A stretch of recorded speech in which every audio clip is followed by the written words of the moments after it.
17 अध्याय श्रीमद् भागवत छठा स्कंद श्रीमद् भागवत सुधा सागर पुराण में आज 17 अध्याय में भक्तगणों आज आपको चित्रकेतु को पार्वती का सांप की कथा कहूंगा। और भक्तगणों आपसे नम्र निवेदन है कि आप इस कथा को ध्यानपूर्वक सुने और इस चैनल को लाइक एंड सब्सक्राइब जरूर कर दें। श्री कृष्ण तुम्हारा कल्याण करेंगे। कथा सुनिए। श्री सुखदेव जी कहते हैं, परीक्षित विद्याधर चित्रकेतु जिस दिशा में भगवान शंकरषण अंतर ध्यान हुए थे उससे नमस्कार करके आकाश मार्ग से स्वतंत्र विचरने लगे। महायोगी चित्रकेतु करोड़ों वर्षों तक सब प्रकार के संकल्पों को पूर्ण करने वाली सुमेरु पर्वत की घाटियों में विहार करते रहे। उनके शरीर का बल और इंद्रियों की शक्ति अक्षुण्ण रही। बड़े बड़े मुनि सिद्ध चारणी उनकी स्तुति करते रहते। उनकी प्रेरणा से विद्याधरों की स्त्रियां उनके पास सर्वशक्तिमान भगवान के गुण और लीलाओं का गान करती रहती।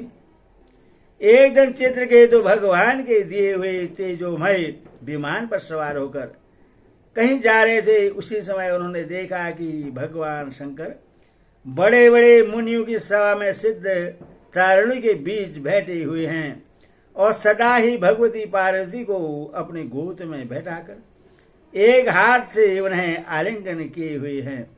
यह देखकर चित्रकेतु विमान पर चढ़े हुए ही उनके पास चले गए और भगवती पार्वती को सुना सुनाकर जोर से हंसने और कहने लगे। चित्रकेतु ने कहा, हो ये सारे जगत के धर्म शिक्षक और गुरुदेव हैं। ये समस्त प्राणियों में श्रेष्ठ हैं। इनकी यह दशा है कि भरी सभा में अपनी पत्नी को शरीर से चिपकाकर बैठे हुए हैं। जटाधारी बहुत बड़े तपस्वी एवं ब्रह्मवादियों के सभापति होकर भी साधारण पुरुष के समान निर्जरता से गोद में स्त्री लेकर बैठे हैं। प्रायः साधारण पुरुष भी एकांत में ही स्त्रियों के साथ उठते बैठते हैं, परंतु ये इतने बड़े व्रतधारी होकर भी उससे भरी सभा में लिए बैठे हैं। श्री सुखदेव जी कहते हैं, परीक्षित भगवान शंकर की बुद्धि आगाध है। चित्रकेतु का यह कटाक्ष सुनकर वे हंसने लगे, कुछ भी बोले नहीं। उस सभा में बैठे ही उनके अनुयायी सदस्य भी चुप रहे। चित्रकेतु को भगवान शंकर का प्रभाव नहीं मालूम था, इसी से वे उनके लिए बहुत कुछ बुरा भला बक रहे थे। उन्हें इस बात का घमंड हो गया था कि मैं जितेंद्रिय हूँ। पार्वती ने उनकी यह दृश्यता देखकर क्रोध से कहा। पार्वती बोली, आओ हम जैसे दुष्ट और निर्जयों का दंड के बल पर शासन एवं तिरस्कार करने वाला प्रभु इस संसार में यही है क्या? जान पड़ता है कि ब्रह्मा जी, भृगु, नारद आदि उनके पुत्र सनकादि परम ऋषि कपिल देव और मनु आदि बड़े बड़े महापुरुष धर्म का रहस्य नहीं जानते। तभी तो ये धर्म मर्यादा का उल्लंघन करने वाले भगवान शिव को इस काम से नहीं रोकते। ब्रह्मा आदि समस्त महापुरुष जिनके चरण कमलों का ध्यान करते रहते हैं, उन्हें मंगलों को मंगल बनाने वाले साक्षात जगतगुरु भगवान का और उनके अनुयायी महात्माओं का इस अधम क्षेत्र ने तिरस्कार किया है और शासन करने की चेष्टा की है। इसीलिए यह ढीठ सर्वदा दंड का पात्र है। इससे अपने बड़पन का घमंड है। यह मूर्ख भगवान श्री हरि के उन चरण कमलों में रहने योग्य नहीं है जिनकी उपासना बड़े बड़े सत्पुरुष किया करते हैं। चित्रकेतु को संबोधन कर, अतः दुर्मते, तुम पापमय असुर योनि में जाओ। ऐसा होने से बेटा तो फिर कभी किसी महापुरुष का अपराध नहीं कर सकोगे। श्री सुखदेव जी कहते हैं, परीक्षित जब पार्वती जी ईश्वर का चित्रकेतु को सांप दिया तब विमान से उतर पड़े और सिर झुकाकर उन्हें प्रश्न करने लगे। चित्रकेतु ने कहा, माता पार्वती जी, मैं बड़ी प्रसन्नता से अपने दोनों हाथ जोड़कर आपका शाप स्वीकार करता हूं, क्योंकि देवता लोग मनुष्यों के लिए जो कुछ कह देते हैं वह उनके पारबंधानुसार मिलने वाले फल की पूर्व सूचना मात्र होती है। देवी, यह जीव अज्ञान से मोहित हो रहा है और इसी कारण संसार चक्र में भटकता रहता है तथा सदा सर्वदा सर्वत्र सुख और दुख भोगता रहता है। माता जी, सुख और दुख को देने वाला न तो अपना आत्मा है और न कोई दूसरा। जो अज्ञानी है वही अपने को अपने दूसरे को सुख दुख का वो कर्ता माना करते हैं।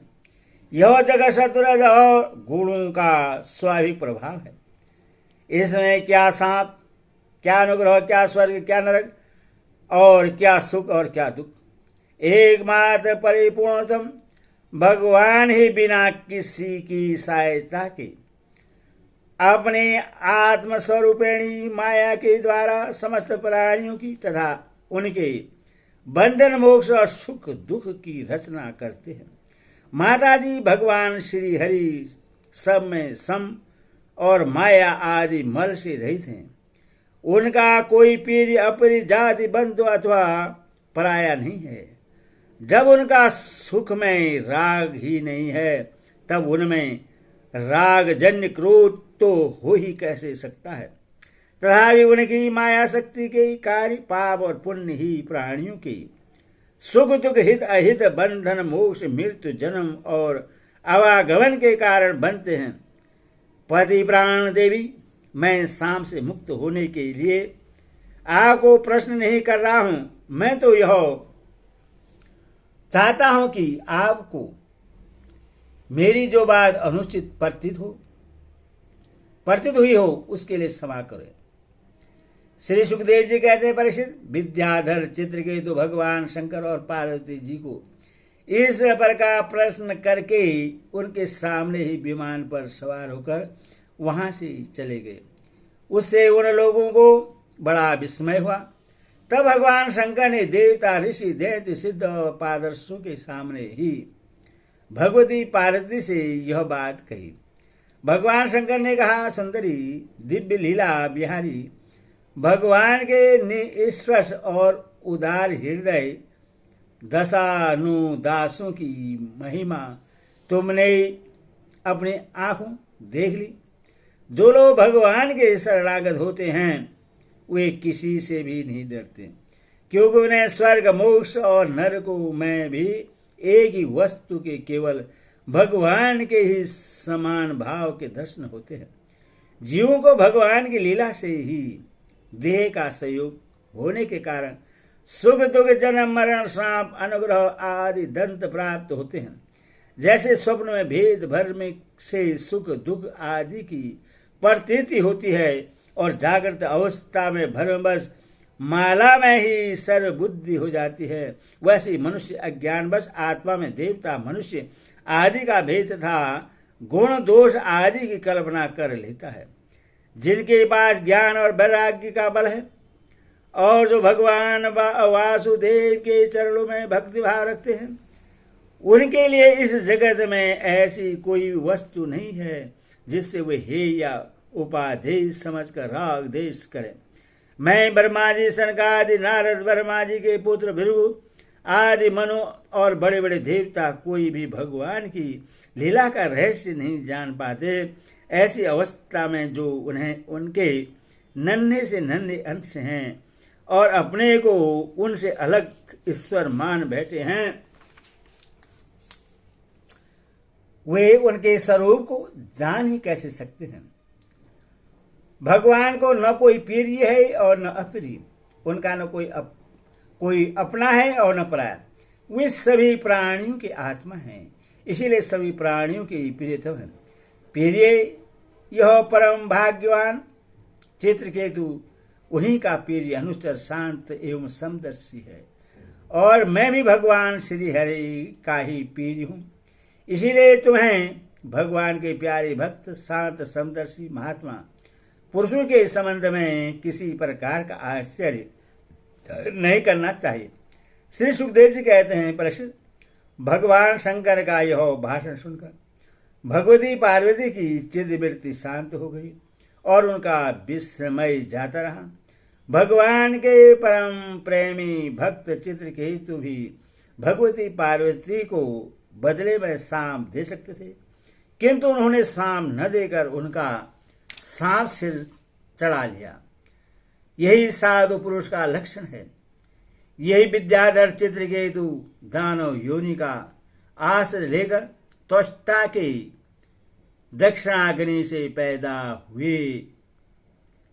वहां उनका जन्म वीरतासुर हुआ और वहां भी वे भक्त वत्स्वरूप के ज्ञान एवं भक्ति से परिपूर्ण ही रहे। तुमने मुझसे पूछा था कि वीरतासुर का दैत्य योनि में जन्म क्यों हुआ और उससे भगवान की ऐसी भक्ति कैसे प्राप्त हुई। उसका पूरा विवरण मैंने तुम्हें सुना दिया। महात्मा चित्रकेतु का यह चरित्र इतिहास केवल उनका ही नहीं, समस्त विष्णु भक्तों का महात्म्य है। इससे जो सुनता है वह समस्त बंधनों से मुक्त हो जाता है। जो पुरुष प्रातःकाल उठकर मौन रहकर श्रद्धा के साथ भगवान का स्मरण करते हुए इस इतिहास का पाठ करता है, उससे परम गति की प्राप्ति होती है। हरिओम तत्सत, हरिओम तत्सत।